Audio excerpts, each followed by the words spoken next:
नमस्कार. रोखोकला आपलं स्वागत. मी डॉक्टर उदय निरगुडकर. सैराट नंतरची गोष्ट आपण आता पाहिलीत. ही कहाणी आहे सागर रेड्डीची. रक्ताळलेल्या पावलांनी बाहेर पडलेला सैराट मधला तो चिमुकला आणि सागर रेड्डी यांची जातकुळी एकच. दोघे अनाथ पोरके. रक्ताळलेल्या पावलांनीच त्यांचा प्रवास सुरू झाला सागरचा जीवन प्रवास. अवघ्या 29 वर्षाच्या आयुष्यात त्यानं काय काय नाही झेललं, त्याची करुण कहाणी तुम्ही पाहिलीत. सागर शिकला, जिद्दीनं शिकला, इंजिनियर झाला, शेकडो अनाथ मुलांना आधार देणारा नाथ झाला. पण सगळेच सागर रेड्डी नसतात. सागर सारख्या अनाथ मुलांचं पुढे नेमकं काय होतं? आईबापांचं छत्र नसलेली ही पोरकी पोरं वाढतात तरी कशी? नियतीनं केलेला आघात त्यातून मुलं कशी कोलमडून जातात, वाम मार्गाला लागतात. विशेषतः तरुण मुलींची कशी कुचंबणा होते याचं भयान वास्तव आज मी तुमच्या समोर मांडणार आहे. 18वा वाढदिवस म्हणजे तुमच्या आमच्या आयुष्यात तारुण्याचं पदार्पण, सेलिब्रेशन. पण या अनाथ मुलांसाठी हा 18वा वाढदिवस कसं दुःखद स्वप्न ठरतो, आज मी तुम्हाला ते दाखवणार आहे. ज्या देशात ज्यांचा जन्म झाला तिथली व्यवस्थाच त्यांचं अस्तित्व नाकारते. ते कसं हे मी तुम्हाला आज दाखवणार आहे.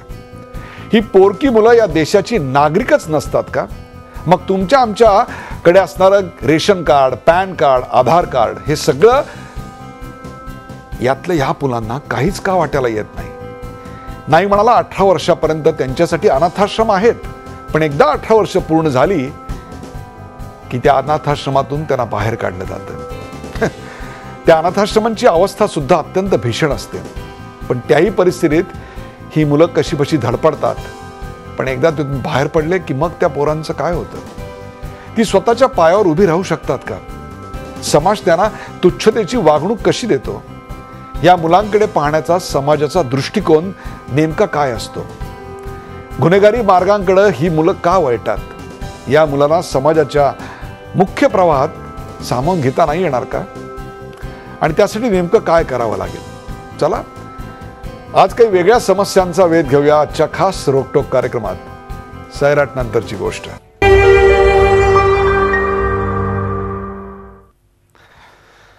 सैराट नंतरची गोष्ट पाहूया एक छोटासा रिपोर्ट.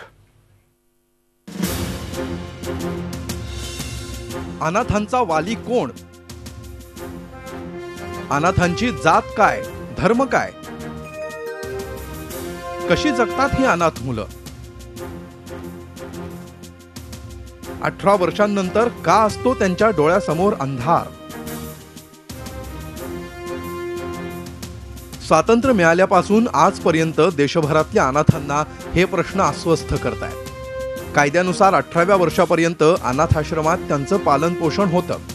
पण त्यानंतर काय? 18व्या वर्षी त्यांना आश्रम सोडावा लागतो. त्यांचं शिक्षण पूर्ण झालेलं नसतं. त्यांच्याकडे कुठलंही सरकारी ओळखपत्र नसतं. कुठं राहायचं, काय करायचं असे अनेक प्रश्न त्यांच्या पुढे असतात. आज एकट्या महाराष्ट्रातून वर्षाला जवळपास 70 ते 75 हजार मुलं अनाथाश्रमातून बाहेर पडतात. या मुलांचं पुढं काय होतं ऐका त्यांच्याच तोंडून. शासनाचे काही नियम आहेत त्याच्यामुळे आम्हाला संपर्क सोडावं लागतं.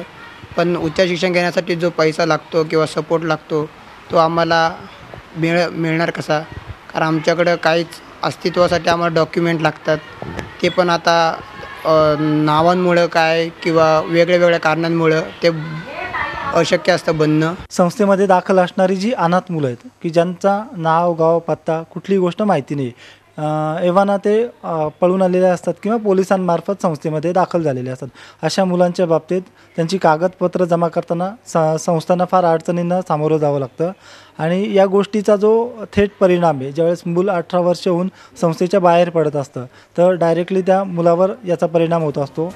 मुलींची परिस्थिती तर त्याहून वाईट असते. बाहेर पडून काय करायचं या चिंतेनं सुमारे 80% मुली आलेल्या स्थळाशी लग्न करून टाकतात. या व्यक्ती 40च्या किंवा कधीकधी त्याहूनही मोठ्या असतात. 15 ते 20% मुली उच्च शिक्षणासाठी प्रयत्न करतात. तर 1.5 ते 2% मुली वेश्या व्यवसायाकडे वळतात. घरदार असलेल्या मुलीच जिथं सुरक्षित नाहीत तिथे अनाथ मुलींची कथा काय सांगावी? काही मुली अशाच आहेत भरपूर की 18 वर्षानंतर करायचं काय. तर काही मुली छान कमवून छान जॉब शोधू शकतात. तर काही मुलींना स्पॉन्सर मदतही करू शकतात आणि मला असं वाटतं की अशा संस्थांना सरकारने थोडीफार मदत केली पाहिजे, किमान मुलींचं व 21 वर्षापर्यंत. संस्थेतनं बाहेर पडायचं, एक 18 वर्षानंतरनं बाहेर पडायचं असतं, त्या टायमाला म्हणजे भरपूर प्रॉब्लेम्स असतात. कारण बाहेर पडल्यानंतर की म्हणजे कसं संस्थेने लग्न लावून दिलं तर त्या मुली स्वतःच्या पायावर होतात, म्हणजे त्यांना अन्न वस्त्र निवारा हा मिळाला जातो. पण ज्या मुलींना बाहेर पडल्यानंतर त्यांचं खरं म्हणजे एवढं कसोटीचं जीवन असतं, खडतर जीवन होतं की कारण त्यांना कोणत्याही गोष्टीची सोय नसते. महाराष्ट्रात जवळपास 80,000च्या वर अनाथ मुलं आहेत. महिला आणि बाल विकास अंतर्गत एकूण 1034 नोंदणीकृत संस्था आहेत. या संस्थांमध्ये सुमारे 70,000 अनाथ मुलं सांभाळली जातात. या मुलांच्या हक्कासाठी सरकार दरबारी काही खास उपाययोजना आखण्याची आणि त्या अंमलात आणण्याची मागणी वेळोवेळी होतीये. शिक्षणाकरता अनाथ मुलांना शिष्यवृत्ती मिळावी, आवश्यक दाखले आणि ओळखपत्र मिळावीत, वयाची 18 वर्ष पूर्ण झाल्यानंतर पुनर्वसनासंदर्भात ठोस तरतूद व्हावी, अनाथ असल्याचा दाखला देणं बंधनकारक करावं, या काही मागण्या आहेत. गव्हर्नमेंटने जरी अशा गोष्टी की बोलल्या की आम्ही तुम्हाला देऊत, पण शेवटी फॉलोअप घेण्याचं काम कोणाचं आहे? वकिलाचं आहे की नाही? की आता त्यांनी हे सगळं पेल केलं दाखवलं ना, मग त्यांनी फॉलोअप घेतलं ना आणि त्यांनी फॉलोअप घेतलं नाही म्हणून आज अजून आम्हाला कुठले पण गव्हर्नमेंटने आम्हाला काय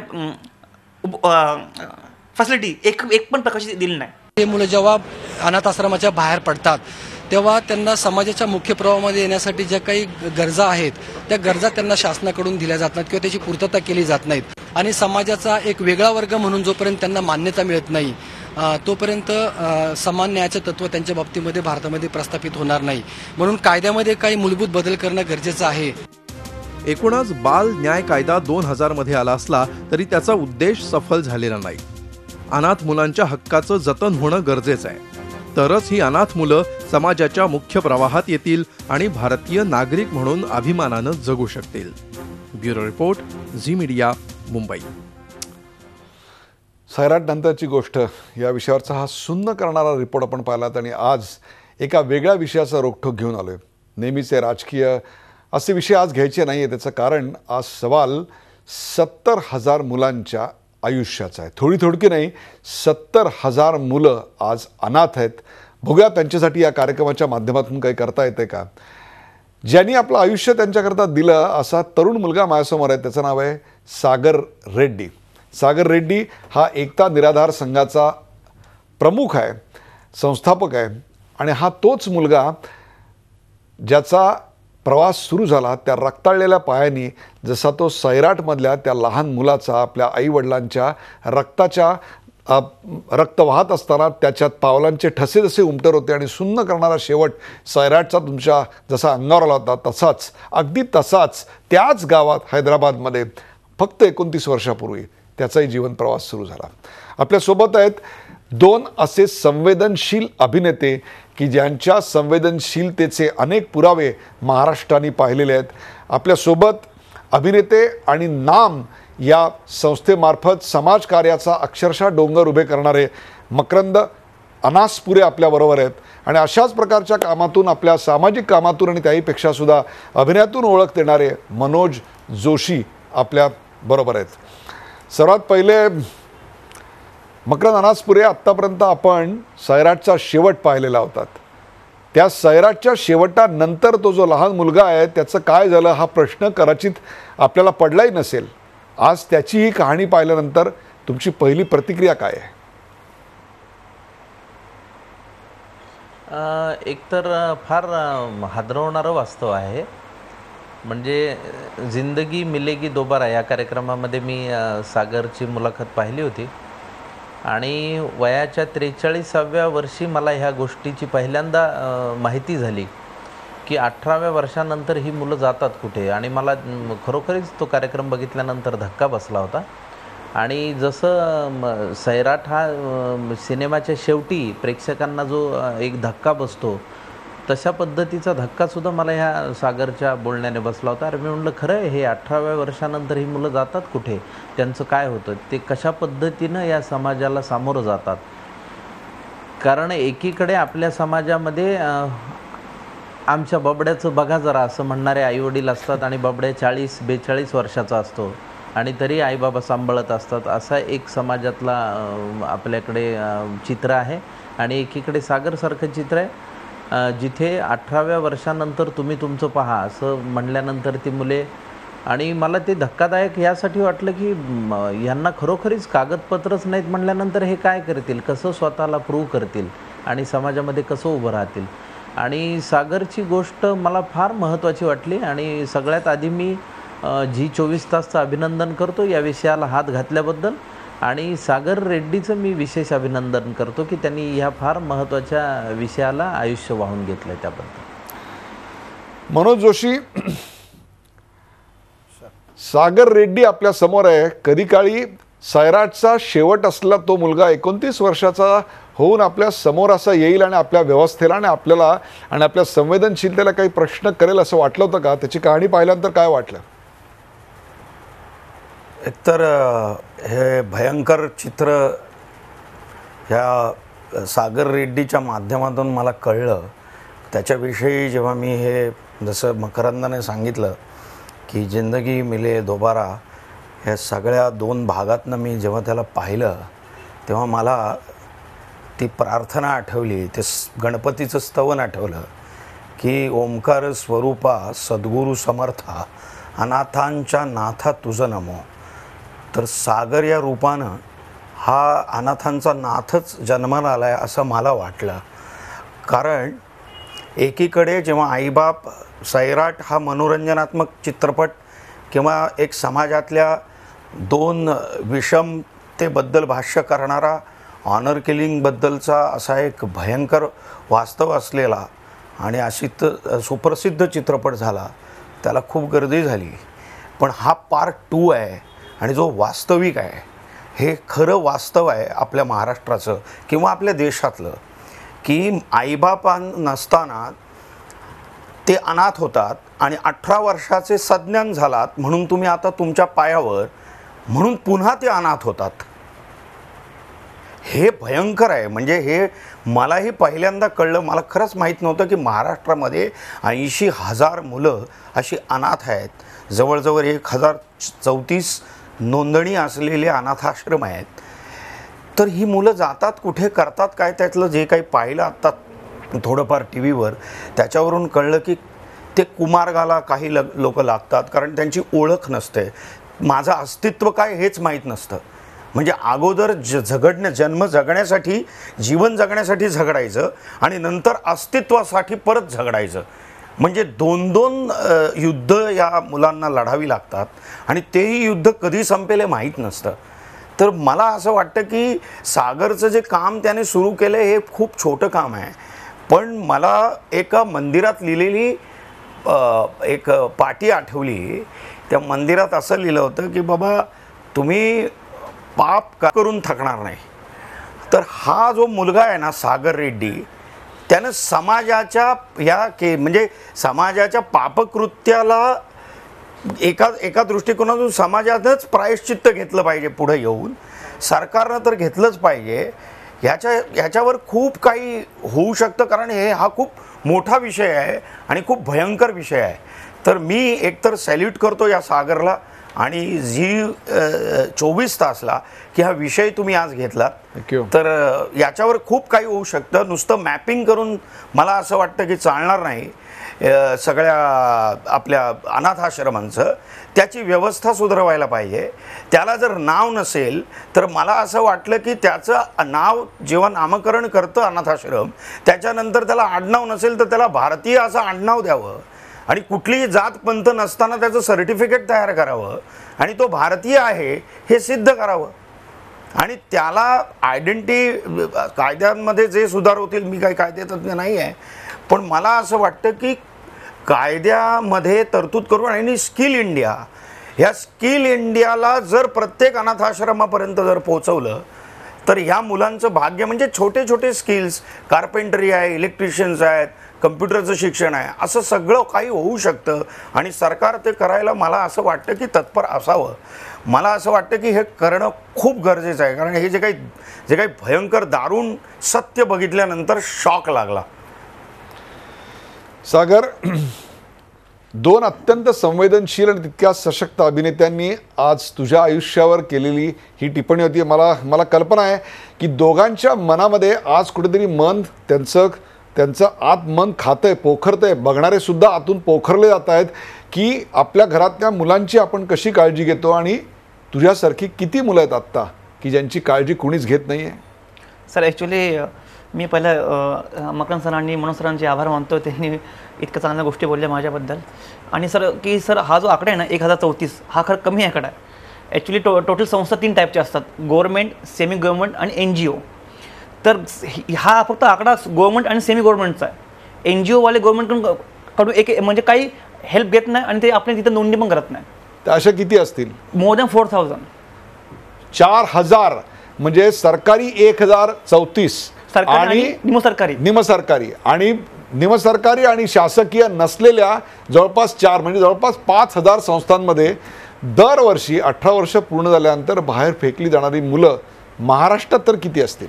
सर अगर समजा आपण जर एक इमॅजिन केलं की समजा 5000 संस्थेमधले 2-2 मुलं एव्हरी इयर बाहेर पडली, 2 कधी 10 पण पडतात, कधी 5 पडतात, की आपण 2 पकडू, म्हणजे एव्हरी इयर 10,000 मुलं मुली बाहेर पडतात एव्हरी इयर. समजा मला सांग की ही जी मुलं बाहेर पडतात, मकरंद काय किंवा मनोज काय किंवा मी काय, आम्ही 10वी ज्या वयात होतो त्याच वेळेला ही मुलं बाहेर पडतात. परंतु आमच्याकडे 10वीचा दाखला असतो, आमच्याकडे जन्म दाखला असतो, आमच्याकडे रेशन कार्ड असतं, आणि आताच्या काळात आमच्याकडे आधार कार्ड असतं, आमच्याकडे काका मामा असतात, आमच्याकडे गल्ली असते, राहायला एक पत्ता असतो.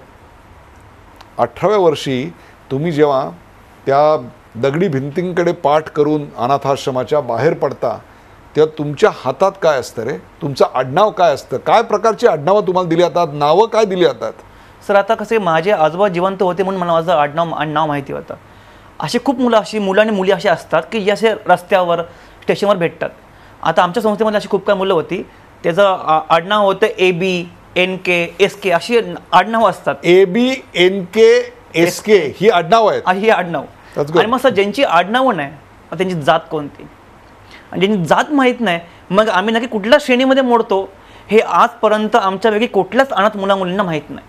म्हणजे समजा की आता 18 वर्ष समजा आलं, आमचं 18 वर्ष झालं बाहेर. सर 18च्या पहिले पण आता जो ॲक्ट आहे, जेवणला जस्टिस ॲक्ट, जे ॲक्टमध्ये पहिल्या ॲक्टमध्ये काय, हा मुलगा आता संज्ञान होईल, आता 18 नंतर संज्ञान झाला, तर ती गोष्ट तेव्हा तुमच्या कानावर जेव्हा येते की सागर किंवा एनीवन की तुझं आता 18 वर्ष बाळा पूर्ण होणार आहे, आणि आम्हाला माहीत असतं बाबा की आज नंतर उद्या ही बातमी आमच्या कानावर येणार, मग ती आमच्या कानावर येते. आणि जेव्हा येते तेव्हा तो टाईम असून टाईम पिरियड शून्य होतं, शून्य असं आम्हाला माहीत असतं बाबा की मला बाहेर गेल्यावर मी आता काय करणार, काय खाणार, कुठे जाणार, कुठे झोपणार, आणि डॉक्युमेंट्स नाही. आणि सर तुम्ही अचानक बाहेर आला अचानक, आणि पूर्ण दुनिया तुमच्याकडे एकदम अननोन, शून्य, एकदम काहीच माहीत नाही तुम्हाला, फक्त एक असते बॅग तुमच्या हाताने. सर म्हणजे जास्त ना मूलभूत गरजा, अन्न, वस्त्र, निवारा, शिक्षण, जॉब, आणि त्याहीपेक्षा स्वतःची ओळख हे काही नसतं. फक्त अंगावर घातलेलं असतं कपडे, बाबा तू बाहेर झाला तुझा 1 रुपया पण नसतो सर, 1 रुपया की बाबा की हे घे तू खरंच. मग सर आप बोलो की त्यावेळेस तो मुलगा किंवा मुलगी त्यांची असणारी कंडिशन, मनाची स्थिती काय असेल. माझं स्वप्न होतं इंजिनियर बनायचं. ती बातमी जेव्हा आली, मला माहिती होतं बाबा की ही बातमी माझ्या कानावर येणार आहे, ती आली आणि तो 1 महिना, ह्याच्या पहिले पण आम्हाला म्हणजे मला माहिती होतं बातमी येणार म्हणून, तेव्हा पण आम्हाला अन्न गेलं नव्हतं, पण ती आल्यानंतर तर मी पूर्ण शून्य होऊन गेल्यानंतर तो 1 महिना ना झोप ना काय, फक्त हे होती भीती, आता मी कुठं जाऊ, काय करू, काय नाही. आणि जेव्हा तो दिवस आल्यानंतर सर मी तुम्हाला एका शब्दामध्ये सांगणं मुश्किल आहे की ती माझी हालत काय होती.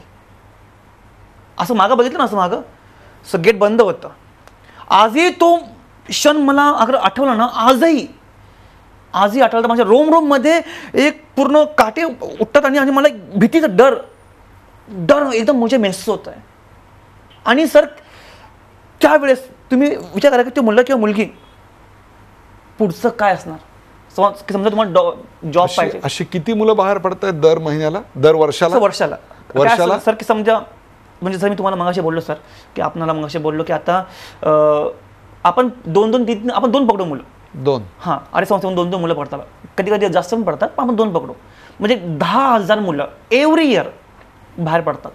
10,000 मुलं मकरंद अनासपुरे आणि मनोज जोशी, आज तुम्ही समाजाचे प्रतिनिधी म्हणून इथे आलेला आहात. 10,000 मुलं अशी ज्यांचा कोणताही दोष नाही, ज्यांना पुरेसं शिक्षण देखील मिळालेलं नाही, ज्यांना अंगावर चांगले कपडे मिळाले नाहीत, आयुष्यातलं कुठलंही सुख मायेचा स्पर्श, ज्यांना कुठलाही माणुसकीचा स्पर्श झालेला नाही, अशी मुलं ज्यांच्या पोटामध्ये आग असते आणि डोळ्यामध्ये स्वप्न असते, काहीतरी करायचं असतं, अशी मुलं 18व्या वर्षी वाढदिवसाचा केक कापतात तेव्हा त्यांच्या डोळ्यात अश्रू असतात. कारण खऱ्या अर्थाने त्याच्यावरच्या मेणबत्तीचा म्हणजेच त्यांच्या आयुष्याच्या भविष्याचा एक दिवा विझलेला असतो, एक पणती विझलेली असते. एक भयान वास्तव 10,000 मुलांचं दरवर्षी. नाम संस्थेच्या मार्फत शेतकऱ्यांच्या व्यथांना नाव देणाऱ्या मकरंद अनासपुरेकडून जाणून घेऊया या समस्येवर नेमकं काय करता येईल. एका ब्रेक नंतर कुठे जाऊ नका, पाहत राहा झी24 तास. आपण पाहताय सैराटची नवी गोष्ट.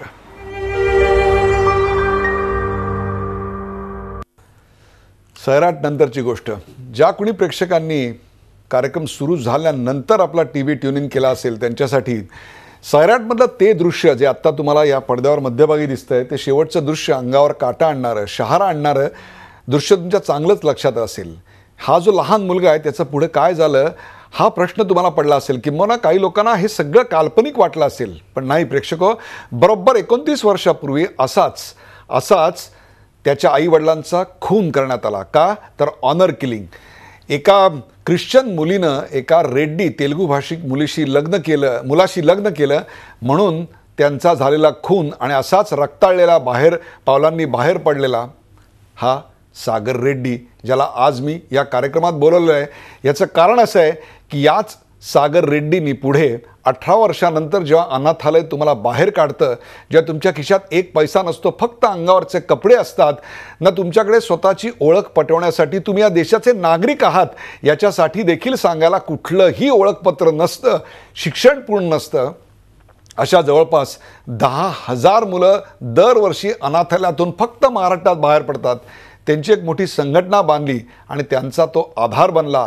800-850 लोकांना पोचणारा हा अवघा 29 वर्षाचा सागर रेड्डी. आणि या सगळ्या घडणाऱ्या गोष्टींवर भाष्य करण्याकरता तेवढेच 2 संवेदनशील मनाचे आणि अत्यंत प्रतिभावंत असे अभिनेते मनोज जोशी आणि मकरंद अनासपुरे. एक छोटासा प्रश्न, नंतर आपण मकरंद अनासपुरेकडे जाणार आहोत. सागर, अनाथालयातून बाहेर पडलास त्याच्यानंतरचा तुझा पहिला दिवस कसा होता, किंवा तुझे अनेक मित्र किंवा मैत्रिणी जे अनाथ होते, समाजाने ज्यांना अनाथ बनवलेलं होतं, त्यांचा पहिला दिवस कसा होता? तो पहिला दिवस मला ॲक्च्युली आठवलं की भीती पण वाटते आणि ते टेन्शन पण येतं. आता जेव्हा मी आलो ना असं बाहेर, फक्त बॅग होती हातामध्ये, असं मागं बघितलं तर असं हात आणि असं मग असं हलत होतं माझं, आता काय करू, कुठं जाऊ, इतकं टेन्शन होतं डोक्यामध्ये, आता मी काय करू. आणि सर मला माहिती होतं बाबा की आता माझं कोण नाही जगामध्ये, मला हे माहिती होतं. तर आता मी जाऊ कुठं, करू काय. सर्वप्रथम माझ्या मनामध्ये अगर पहिला कुठला आला विचार तो म्हणजे आत्महत्येचा 100%. आणि ही फक्त माझी एकट्याची गोष्ट नाही, जी पण आमची मुलं मुली मॅक्झिमम बाहेर येतात, मॅक्झिमम आले बाहेर की त्यांच्या मनामध्ये पहिला येणारा विचार म्हणजे आत्महत्या. प्रेक्षको, डोक्यावरच्या छपराची किती गरज असते आणि त्या आपल्या घराबाहेर लिहिलेल्या आडनावाच्या पाटीची जगायला किती गरज असते बघा. 18 वर्षाचा आपल्या घरातला एखादा मुलगा किंवा मुलगी एक दिवशी त्याची जर ओळख पुसली गेली तर अवस्था काय होईल असं विचार करा. 10,000 मुलं महाराष्ट्रात दरवर्षी अशी बाहेर पडत आहेत. काय संघर्ष केलास नंतर? बाहेर आल्यानंतर मला आठवतं की मी जेव्हा तो आला विचार, तर पाऊस पडत होता, तेव्हा जवळ एक होतं मंदिर, तिथं मग मी काही दिवस स्टे केला. तिथून मग मी आलो मुंबईला आलो. मुंबई सेंट्रल स्टेशनवर मग मी काही दिवस राहिलो. स्टेशनवर राहिलं? हां, स्टेशनवर, मुंबई सेंट्रल स्टेशनवर तिथं राहिलो काही दिवस. आणि मग तिथं राहिलो तर पोलीसवाले पण नेहमी मारायचे, बाहेर काढायचे. तर डॉक्युमेंट नव्हते म्हणून जॉब पण नव्हते. एक म्हणजे सर आता समजा मी कुठं जॉबला गेलो की इंटरव्ह्यू समजा पास झालो, हां डॉक्युमेंट तुमची इथं जमा करा, ते नाही म्हणजे जॉब नाही. तुम्हाला राहिलं तर मला रूम पाहिजे, घर पाहिजे, तिथं पण तुम्हाला घर मिळत नाही, डॉक्युमेंट नाही. सर म्हणजे आज अनाथ हा भाग आहे ना, अनाथ हा भाग आदिवासीच्या पण खालच्या लेवलचा आहे. पण इथं आज कोणाचं लक्ष यामुळे नाही सर. आता मग असे आपले मकरंद सर बोलले, मनोज सर बोलले की आम्हाला हा मुद्दा माहितीच नव्हता आणि हे खरं बोलले एकदम. सर हा अननोन मुद्दा सर. सगळ्यांना फक्त इतकं माहिती आहे की संस्था असतात, पण त्या बाहेर काढतात 18 वर्षानंतर गव्हर्नमेंटच्या नियमानुसार, हे कोणाला माहीत नव्हतं. हे आपण समोर आणून दाखवलं लोकांना. मकरंद अनासपुरे, सैराट नंतरची ही गोष्ट आपल्या सगळ्यांना मिळून बदलायला हवी. सवाल 10,000, थोडकी नाही, 10,000 मुलांच्या आयुष्याचा आहे. दरवर्षी 10,000 मुलं ही अशी सैराट बनण्याकरता त्या अनाथाश्रमातून नियमानुसार बाहेर काढली जात आहेत. त्यातल्या मुलींची अवस्था काय आहे ती ऐकूया आणि मग तुमचं याच्याचं उत्तर. मुलींचं काय होतं रे नेमकं? मुलांचं ठीक आहे, म्हणजे ठीक नसतंच, पण मुलींचं काय होतं? बरोबर बोला सर तुम्ही. म्हणजे मुलांचं कसं असतं बाबा की आम्ही कुठं पण झोपू शकतो. आता मुलींचं काय की आपल्या सगळ्यांना माहिती बाबा की ज्या आपल्या देशामध्ये आपण ऐकतो की आज 2-2 वर्षाच्या मुलीवर रेप होतात. तर तिकडे जेव्हा आमची 18 वर्षाची मुलगी जेव्हा बाहेर येते आणि समजा ती बाहेर जायला तयार नसेल, तर तिला असं ऑप्शन ठेवतात बाबा की तू लग्न कर. आणि मुलगी लग्नाला जर हा बोलली, ज्या मुलाला कुठे मुली मिळत नाही ना, हां, त्याचं वय असतं कधी 40च्या वरती, ज्याचं केस निघून गेलेले असतात, त्याला कुठून मुली मिळत नाही, त्याला इथून इझिली मुली मिळतात.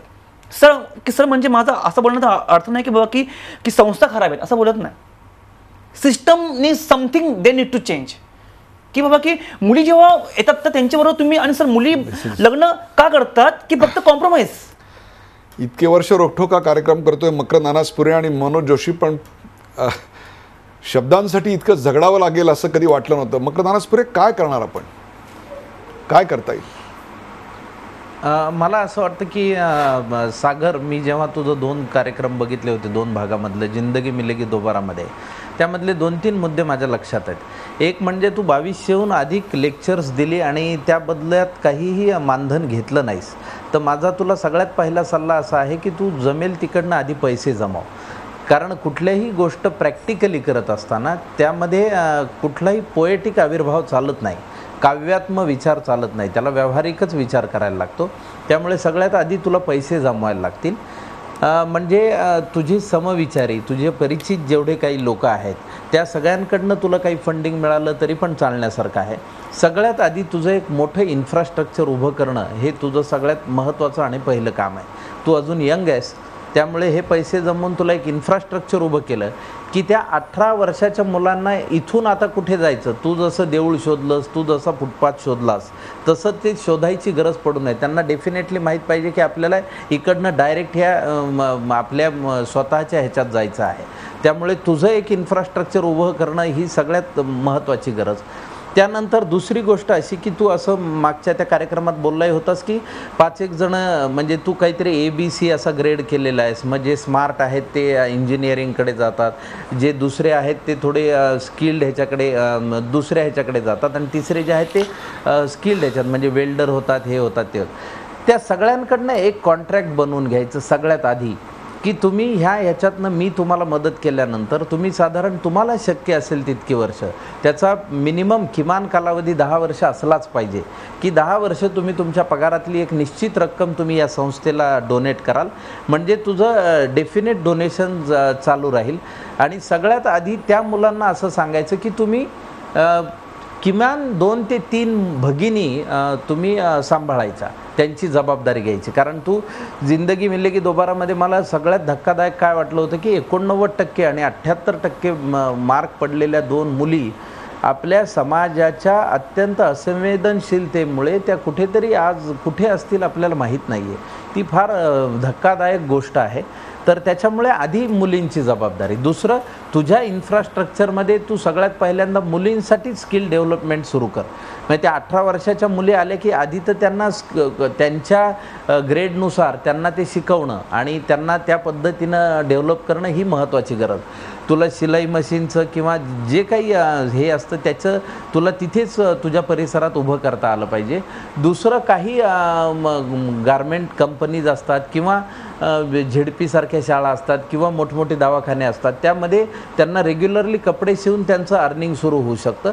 आणि या सगळ्यांनी म्हणजे पहिल्या फळीने काय करायचं तर सातत्याने एक पैसे इकॉनॉमी जमा करत राहायची आणि त्याच्यातनं तुम्हाला हे सगळं लढता येतं. म्हणजे आता तुला उद्या डॉक्युमेंटेशनसाठी तुला जर सरकारशी झगडायचं असेल, सरकारशी बोलायचं असेल, तर तुला तुझा वकील पाहिजे, तुझा कायदेतज्ञ पाहिजे, आणि तुझा कायदेतज्ञ सामाजिक मिळेलच याची गॅरंटी नाही. कारण अगदीच फुकट मी समाजसेवा करतो अशी माणसं अगदी कमी आहेत. म्हणजे हाताच्या बोटावर जसं तू विचार केलास तसे काही सगळा विचार करत नाही. सगळेजण आपल्या कुटुंबाचा आधी विचार करतात. त्यामुळे तुला काही पेड लोक ठेवायला लागतील. त्यामुळे त्यांना पेड करण्यासाठी तुझी स्वतःची इकॉनॉमी स्ट्रॉंग असणं गरजेचं आहे, तुझं स्वतःचा पैशाचा स्रोत असणं गरजेचं आहे.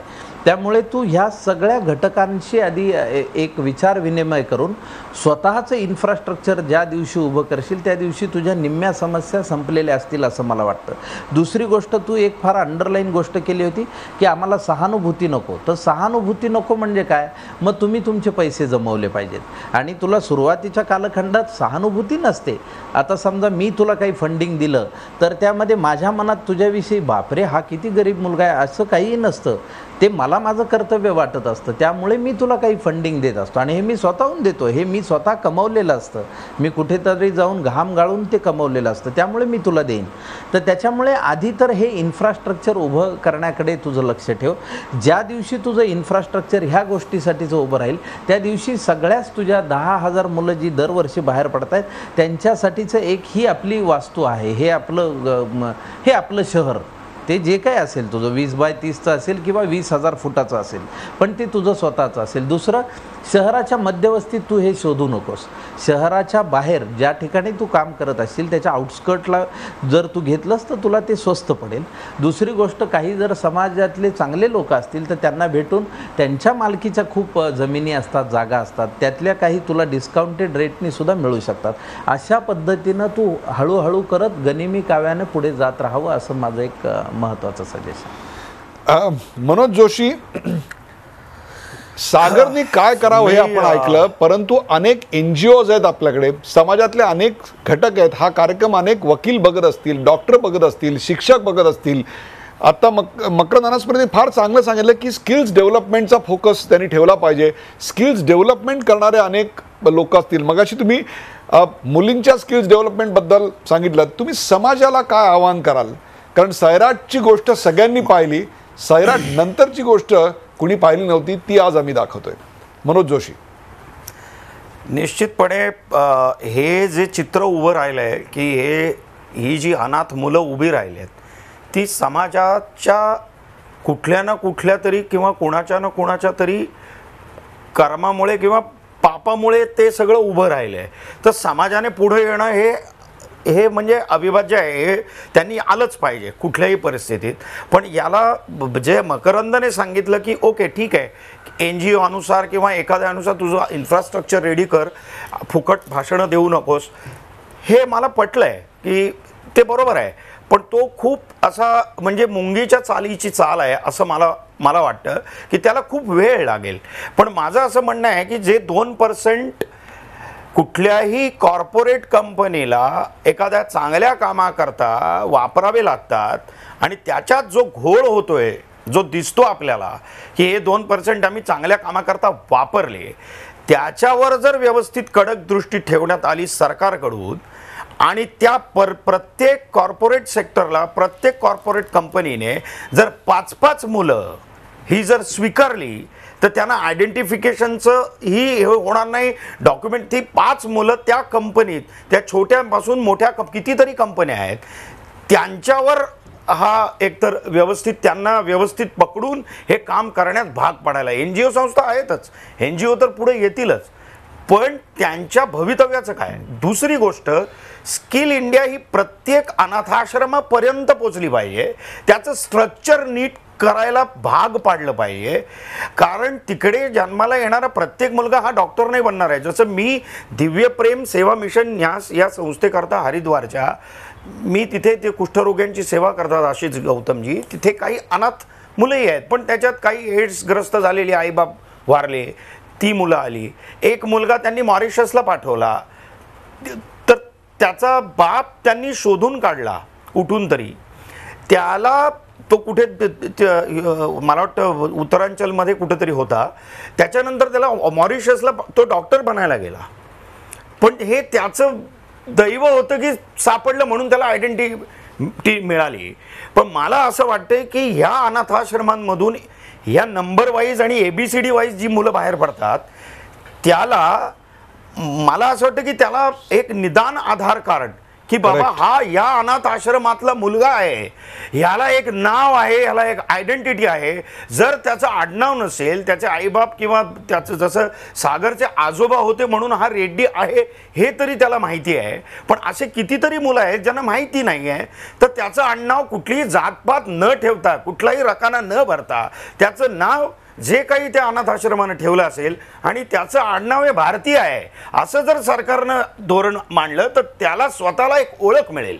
जरी याने इन्फ्रास्ट्रक्चर बनवलं तरी परत त्याला ती आयडेंटिफिकेशन मिळवण्यासाठी परत ती कोर्टाची हे करण्यासाठी तर कायद्यात ही तरतूद करून मला असं वाटतं की स्किल इंडियाच्या ज्या काही गोष्टी आहेत त्या डायरेक्ट अनाथ आश्रमापर्यंत कशा पोचतील हे सुद्धा सरकारनं कंपल्सरी करणं आवश्यक आहे. आणि ज्या स्किल डेव्हलपमेंट आणि 5-5 मुलांना ह्या कॉर्पोरेट कंपन्यांनी स्वतःकडे त्यांच्या स्किलप्रमाणे त्यांना डेव्हलप करून स्वतःकडे कामाला काही छोटे छोटे स्किलसुद्धा डेव्हलप करता येऊ शकतात. साधा ड्रायव्हरचा जॉब आहे तर तो ड्रायव्हरसुद्धा जर बनला, फॉर एक्झाम्पल साधारण ज्याची शिकण्याची कुवत नसेल तर तो निदान महिन्याला 18-20 हजार रुपये दिमाखानं कमवू शकतो आणि तो कुठल्याही कंपनीला नोकरी चांगल्या कंपनीला लागू शकतो. जर ह्याने NGOचं जर स्ट्रक्चर ह्याने सागरने जर हे स्ट्रक्चर बनवलं तर त्याच्या थ्रू ही सगळी मुलं सगळ्या कंपन्यांकडे जाऊ शकतील.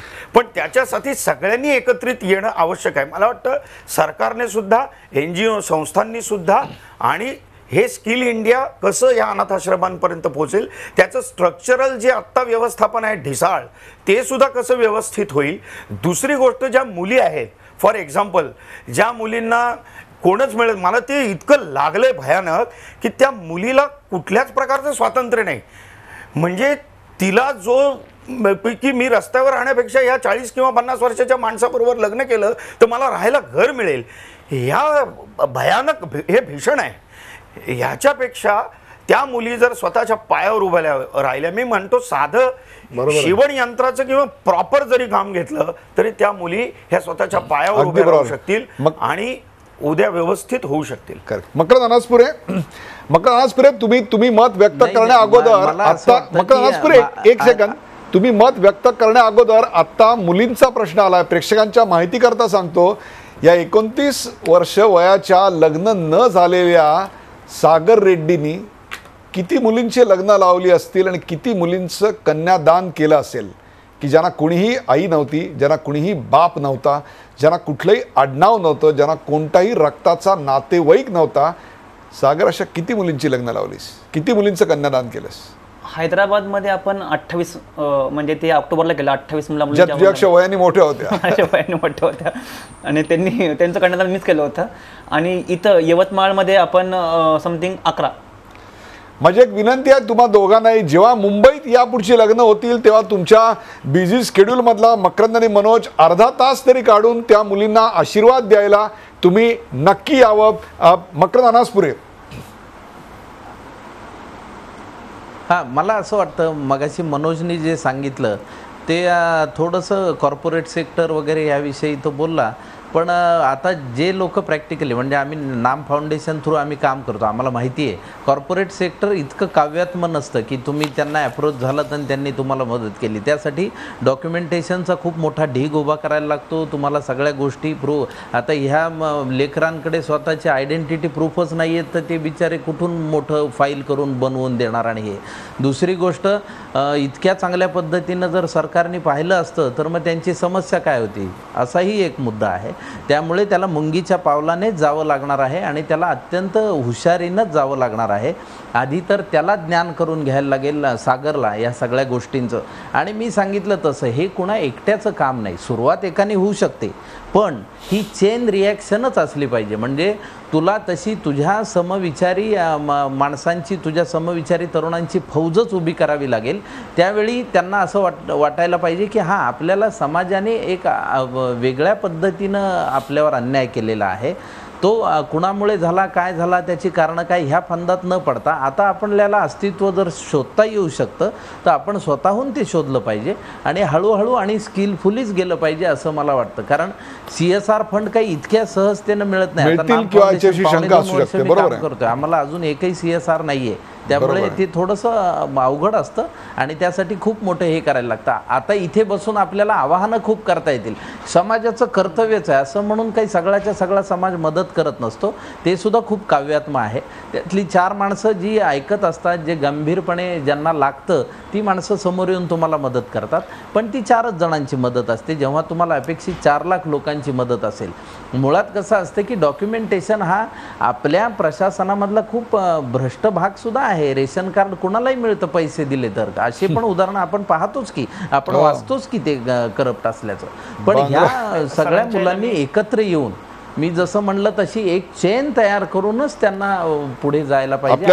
आपल्या मकरंद पुरे दुर्दैव असं आहे की आपल्याकडे बांगलादेशी मधनं आलेल्या अनधिकृत लोकांना इथे कोणालाही रेशन कार्ड मिळतं, परंतु इथे जन्माला आलेल्या अनाथ मुलांना सागरसारख्या रेशन कार्ड मिळत नाही. 4 लाख लोक हा कार्यक्रम बघतील, पण त्यातले 4 तरी नक्की आज उभे राहतील याची मला खात्री आहे की ते आपापल्या कंपन्यांमध्ये बोलतील, आपापल्या रोटरी क्लबमध्ये बोलतील, आपापल्या लायन्स क्लबमध्ये बोलतील, सागरला आमंत्रित करतील आणि त्यांना मदत करायचा प्रयत्न करतील, त्यांच्या मागे उभे राहतील, त्यांना काहीतरी स्किल्स देतील. हाच तर या कार्यक्रमाचा उद्देश होता. प्रेक्षको, सैराट नंतरची ही गोष्ट, या अनाथ मुलांच्या विषयावरची संवेदनशील चर्चा आणि मन सुन्न करून टाकणारी चर्चा आपण पाहिलीत. सागर रेड्डीची कहाणीच खरंच हादरवून टाकणारी आहे. सागरचं बोलणं ऐकताना मला धक्का बसला. एकीकडे वयाच्या 40व्या वर्षापर्यंत आमच्या बाबड्यांचा सांभाळ करणारे आईवडील, तर दुसरीकडे 18व्या वर्षी आश्रमाबाहेर पडणारी ही अनाथ मुलं, ही दरी धक्कादायक आहे. हे सगळं वास्तव अभिनेते मकरंद अनासपुरे यावेळी सांगितलं. सागरची कहाणी ऐकल्यानंतर मला गणपतीचं स्तवन आठवलं. ओंकार स्वरूपा सद्गुरू समर्था, अनाथांच्या नाथा तुझं नमो. सागर हा अनाथांचा नाथ म्हणूनच जन्माला आलाय. सैराट सिनेमात दाखवलं ते काल्पनिक होतं, पण सागर आणि त्याच्यासारखी अनाथ मुलं जे आयुष्य जगतायत ते भीषण वास्तव आहे. 18व्या वर्षी सज्ञान झाल्यानंतर ती मुलं पुन्हा अनाथ होतात. अशी मुलांची वेदना समाजासमोर आणल्याबद्दल सागर आणि झी24 तासचं कौतुक अभिनेते मनोज जोशी यांनी बोलून दाखवलं. अशा अनाथ मुलांना भारतीय असं आडनाव देऊन त्यांना सरकारी कागदपत्रासह किमान ओळख तरी निर्माण करून दिली पाहिजे शासनाने, अशी अपेक्षा त्यांनी व्यक्त केली. माझ्यासारखी दरवर्षी सुमारे 10,000 मुलं अनाथाश्रमातून बाहेर पडतात. त्या मुलांकडे साधं आडनाव नसतं, त्यांची कोणती जात नसते, किंवा जात कोणती हे त्यांना माहिती नसतं. मग त्यांना कोणत्या योजनेत टाकणार? अन्न, वस्त्र, निवारा, शिक्षण, नोकरी, स्वतःची साधी ओळखही नसते. ही सगळी खंत आज सागर रेड्डींनी तुमच्यासमोर मांडली. प्रेक्षको, हे मांडायचं काम आम्ही केलं. अनाथ म्हणून ही मुलं जन्माला आली, पण अनाथ म्हणून मरता कामा नाहीत. त्यांचा कुठलाही दोष नसताना त्यांच्या नशिबी हे पोरकेपणाचं जीणं आलं. पण आता सागरची सैराट नंतरची गोष्ट पाहिल्यानंतर तुम्ही आम्ही समाजानं पुढे आलं पाहिजे. समाजाची बोथट झालेली संवेदना जागी करण्याकरता आज मी 2 संवेदनशील अभिनेत्यांना घेऊन हा कार्यक्रम केला. समाजानं, सरकारनं, सामाजिक संस्थांनी, कॉर्पोरेट कंपन्यांनी, रोटरी क्लबनी, ज्यांच्याकडे देण्यासारखं काही आहे अशांनी पुढे आलं पाहिजे. ज्यांच्याकडे नोकऱ्या आहेत त्यांनी मदतीचा हात दिला पाहिजे. अशा सगळ्यांनी या अनाथ मुलांचं नाथ बनलं पाहिजे. त्यांना समाजात सन्मानाची वागणूक मिळाली पाहिजे. अनाथ मुलं ही केवळ सरकारची जबाबदारी आहे असं समजू नये, कारण सरकारने त्यांना असं केलेलं नाही आहे. तुमच्या आमच्या समाजातल्याच लोकांनी हे केलेलं आहे. त्यामुळे प्रत्येकानं त्याच्यासाठी एक पाऊल पुढे टाकायला हवं. त्यांच्या पाठीवर मायेचा हात फिरवला पाहिजे. त्यांच्या डोक्यावर हक्काचं छप्पर दिलं पाहिजे. या कार्यक्रमाचा शेवट करताना या अनाथ मुलांची व्यथा पाहून मला सुरेश भटांच्या त्या ओळी आठवतात. सागरकडे पाहिलं की असं वाटतं, आम्ही 4 किरणांची ही आस का धरावी, जे कधीच नव्हते त्याची वाट का पाहावी. कसा सूर्य अंधाराच्या वाहतो पखाली, आणि आसवेच स्वातंत्र्याची आम्हाला मिळाली. अरे पुन्हा आयुष्याच्या पेटवा मशाली. त्यांच्या आयुष्याच्या मशाली पुन्हा पेटवण्याकरता आपली संवेदना जागृत करण्यासाठीच हा कार्यक्रम केला होता. त्यात सहभागी झाल्याबद्दल मनोज जोशी, मकरंद अनासपुरे यांना विशेष धन्यवाद. आणि सागर, सर्व प्रेक्षकांच्या वतीने एकच सांगतो, वी आर विथ यू. आम्ही तुझ्या बरोबर आहोत. धन्यवाद. या कार्यक्रमात सहभागी झाल्याबद्दल सर्व मान्यवरांचे आभार. ताज्या बातम्यांसाठी पाहत राहा झी 24 तास. रहा एक पाऊल पुढे.